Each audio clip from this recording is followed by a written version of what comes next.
very shortly. First, we have a tail of a tape, age very similar, but Simpson has the height and reach advantage. And introducing first, the man fighting out of the blue corner. He is 36 years old. He is 180 centimeters tall.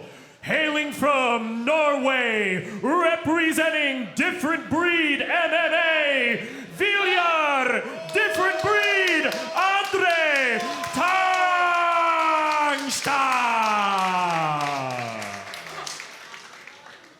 And his opponent, fighting out of the red corner, he is 33 years old. He is 183 centimeters tall. He has a record of 2 wins, 0 losses. Hailing from Suriname, representing Team Simpson, Miles the Punisher Simson.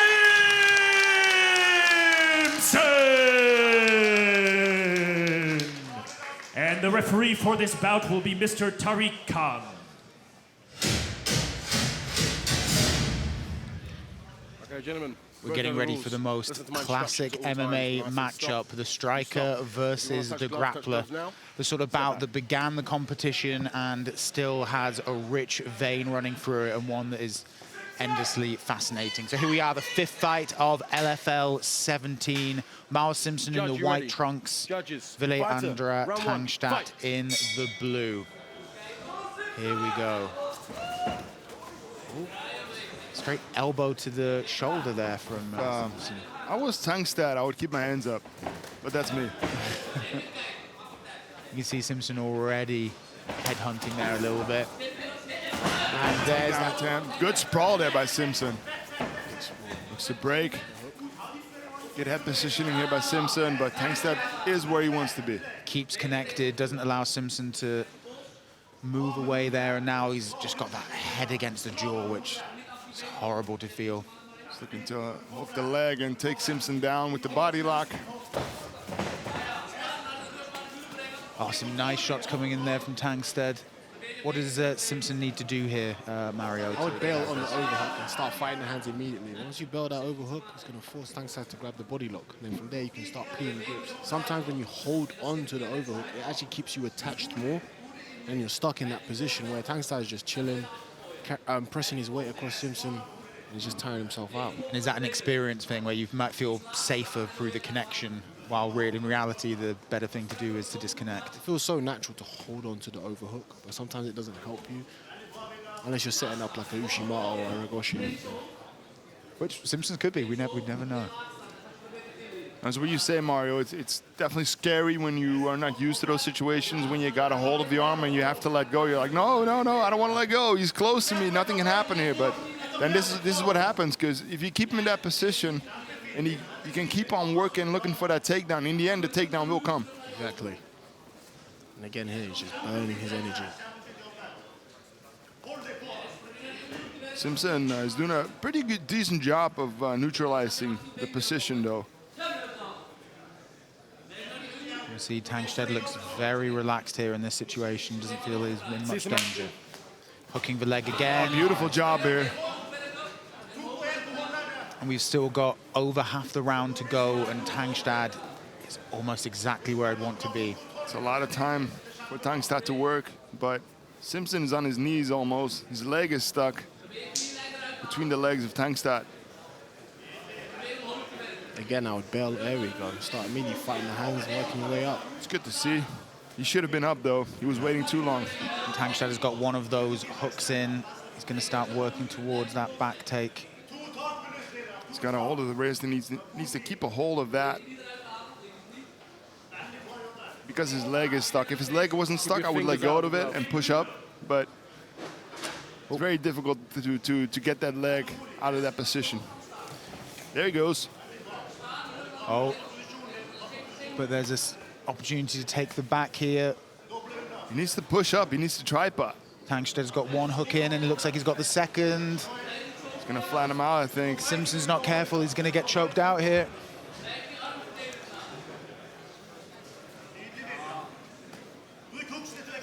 He's got the hooks in, but he's close to the cage as well, which could be difficult for Tangstad. He's now shuffled back a little bit, giving Tangstad a little bit more space. You should go underneath the arms of Simpson and try to straighten him out.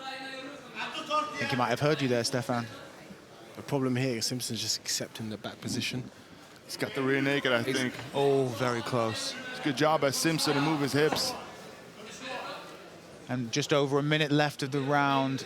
The question is whether Tangstad is going to get the finish here or whether he should look to throw some strikes and just loosen Simpson up a little bit more. If Simpson keeps him up against the fence, it's going to be very difficult for Tangstad to finish the rear naked choke with the fence in his back. What should Simpson be looking to do here, Mario?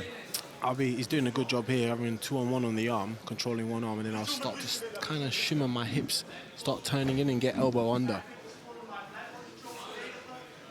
I think he's just trying to sit out the rest of the time, though, without getting submitted. He wants to make it to round 2. He's fine with losing the round. Because as far as Simpson goes, the round starts on his feet, and that's where he's going to be most successful. 30 seconds left, a round dominated by Tangstad. But Simpson's done a good job surviving, staying in here, and not being submitted against a very high-level grappler. Yeah, he definitely could have done some things better, but look at this. Nice reversal there, but is hunting. Oh, he's on top. Tangstad hunting the armbar there a little. Oh. There's the power. And a little explosive end from that round. In the first of the battle of the grappler versus the striker, Tangstad definitely had the upper hand there. Mario, what's it like if you've been, have a round, you've been so heavily out-grappled? What's going through your head after that? The main thing is you can't be discouraged. You know, you still got 2 rounds to go, and you've got to tell yourself that I'm still going to win, you know? Like, you've got to understand he's had to work hard to get to that position, so he's burned out a lot of energy. So now it's your time to get back. You can't coast for too long, so now he's got to come out aggressive and come forward. And sometimes even threat the takedowns yourself. So let them know that there's other things they can worry about. If he just comes out guns blazing, that could help, but he has to worry about the shot to not expose himself. Okay, coaches, let's go. And that's going to be the battle here. How much does Simpson lean into his attack? How much does he try not to get taken down? And it's a fine balance. He's going to have to walk this tightrope. Seems to be okay. He's not breathing heavy. Ready to go. Okay, second round, 5 minutes, LFL17. Power. Caught him with the left. Simpson's got so much power. Almost missed. Almost connected with the elbow, just missed. And he knows exactly what Tangstad's going to do. So he's try and tag him and make him pay for any of those attempts to come forward or take him down. Tangstad's very flat on his feet. Oh, missed nice with knee. He has to keep his hands up. He's gonna walk into a big shot, man. It's a question of what happens first. Does Tangstad manage to take Simpson down, or does Simpson get one of those big shots in?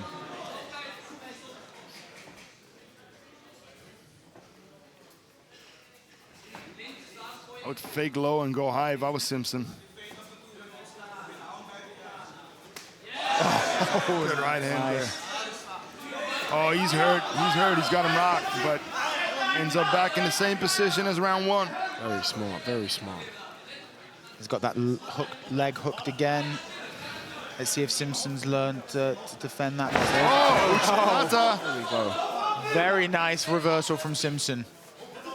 Mystic Mario. He held on to the overhook, though. There you go. More on prophecies coming through. And this is exactly where Simpson didn't want to end up. 3.5 minutes of the round to go. And admittedly, he's against the cage, so he can try and work his way up. And you see a real beginner's error here with Simpson going back to full guard when he's stuck against the fence. Full guard, doesn't really work anymore anyhow in MMA, but especially when you're up against the fence, this is what you need to do. Open up your legs, but same thing. It's very scary to let go. Open up your legs and let that guy move, but you want him to move because you want to turn your hips, turn your knees to the ground and get back up. Sometimes you have to expose yourself to escape. It's the only way to do it in this situation. You have to give your back up and then fight the wrists. Once you've done that time and time again in the gym and a couple times in the cage, you get better and better with it because you're confident in it. You know that they can't really do anything. Oh, look at that, nice switch. There he creates some space. Good job there by Simson. The question is, can he force a separation here, or can Tangstad get him to the ground again? He's got to watch the knee. Oh, knee there. That's a nice team. Very controlled, very calm. Technically beautifully done there by Tangstad. He's doing a good job on the ground, controlling one of the legs of Simpson most of the time in different positions. So it's difficult for Simpson to explode.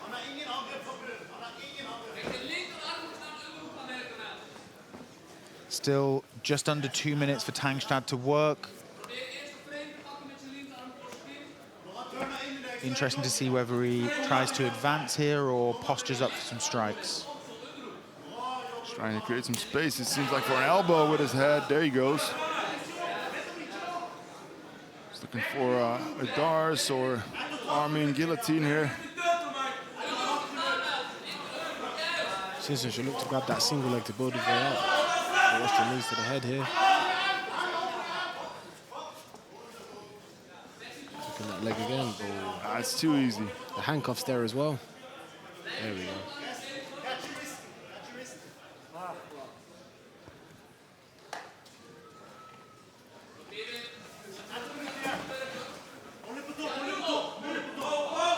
Simpson working to get back up.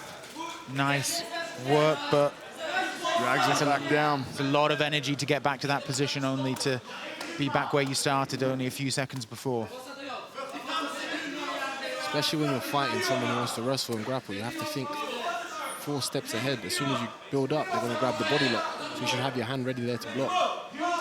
And that's just those repetitions in the gym. They're getting it into your body where when you're exhausted, you don't even think about it. You just do it. It needs to be automatic. You know, the moment they take you down, you already need to be spinning towards your knees and push your hips up and make it second nature. So what we know is that Simpson's got knockout power, right? But he's looking for the single big shot the entire time. It's too easy for Tangstad to react on that. So what we want to see... Even though very nice work from Simpson to roll out. No! There's a huge shot! And he's out! No! He's done it! It's over! That's it! Absolutely nowhere! Oh my days! I thought the bell was going to save him. I was already talking about the 3rd round, but I was wanting to see from Simpson. Then he knocks him out with a big knee. What a finish. Tangstad controlled the entire fight until a beautiful roll out of the bottom position gave Simpson the opening and opportunity to land a head kick and a huge strike. Oh, I can't wait to watch that again, fellas. Unbelievable end. And again, we're talking about prophecies. A few seconds before, we're just talking about we know he can strike big. Oh, look at this. Oh, beautiful. And there's that right that finished it. Yeah, he's out. Good stoppage there by the ref. And the ref doesn't look at the clock and think, hey, there's 1 second left. In 1 second, a lot can happen, and he could have been, you know, hurt a lot more there. Exactly. Also, it looked like Tangstad's gum shield had flown out as well. Taking the gloves off. 3-0 now for Miles Simson in the LFL cage. And every single time he gets better, he's very patient when the fight hit the ground. He did some really good things. He made some errors, but every single time I see him fight, he gets better there. And then this is what we wanted to see, that knockout power of his. And he's a point of difference. You know, obviously he struggled in the grappling exchanges, but having that trump card, that ability to finish a fight like that means a lot, especially if you manage to avoid losing. Extremely powerful.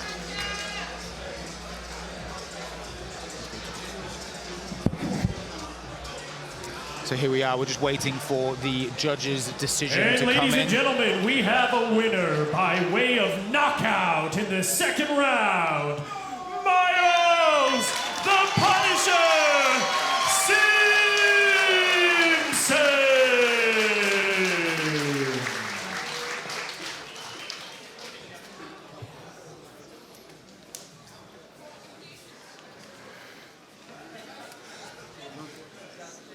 All right, Miles Simson, every single time we see you fight, you get better at getting back up. Defensive work on the ground gets better every single time, and then you get to show what you're really good at for a long time already, the big knockout. Amsterdam, hebben jullie genoten?